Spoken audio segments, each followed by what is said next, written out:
বিশ্ব রাজনীতির ক্রমবর্ধমান অনিশ্চয়তার মধ্যে দুই দেশের মধ্যকার কৌশলগত সম্পর্ক আরও গভীর করার ঘোষণা দিয়েছেন রাশিয়ার প্রেসিডেন্ট ভ্লাদিমির পুতিন ও চীনের প্রেসিডেন্ট শি জিনপিং। স্থানীয় সময় বৃহস্পতিবার মস্কোয় 4 ঘণ্টাব্যাপী বৈঠকে বসেন এই দুই নেতা।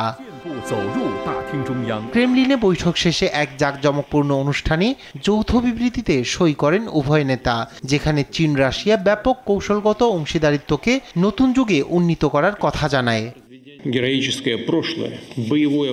বর্তমান ভূরাজনৈতিক সংকট ও বৈশ্বিক অনিশ্চয়তার প্রেক্ষাপটে চীন রাশিয়া পররাষ্ট্রনীতি একটি স্থিতিশীলতার প্রতীক।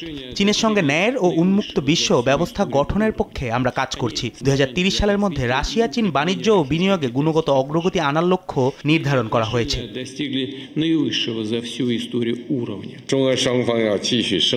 রাশিয়া ও চীন আন্তর্জাতিক সম্প্রদায়ের একটি স্থিতিশীল, ইতিবাচক ও অগ্রসর শক্তি হিসেবে কাজ করছে। বিশ্ব শাসনে নেতৃত্ব দিতে দুই দেশকে একপাক্ষিকতা ও আধিপত্যবাদের বিরুদ্ধে দায়িত্ব পালন করতে হবে। বৈঠক শেষে উভয় দেশ 20টিরও বেশি দ্বিপাক্ষিক চুক্তিতে সই করেছে, যার মধ্যে রয়েছে আন্তর্জাতিক আইন রক্ষা, জৈব নিরাপত্তা, বিনিয়োগ সুরক্ষা, ডিজিটাল অর্থনীতি, চলচ্চিত্র সহযোগিতা, কোয়ারেন্টাইন পরিদর্শন।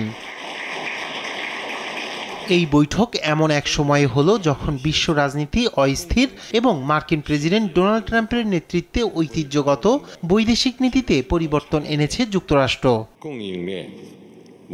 ট্রাম্পের আমেরিকা ফার্স্ট নীতির কারণে বিশ্ব ব্যবস্থায় যে অনিশ্চয়তা তৈরি হয়েছে তার প্রেক্ষিতেই সি পুতিনের এই ঐক্য প্রদর্শন বলে মত বিশ্লেষকদের। ফলে যুক্তরাষ্ট্রের সঙ্গে সম্পর্কের টানাপোড়েন, ট্রাম্পের চাপিয়ে দেওয়া শুল্ক ও বাণিজ্য যুদ্ধের মাঝেই রাশিয়ার জন্য গুরুত্বপূর্ণ অর্থনৈতিক অংশীদার হয়ে উঠেছে চীন। রায়হান কবির শুভ্র, নিউজ ডেস্ক, দেশ টিভি।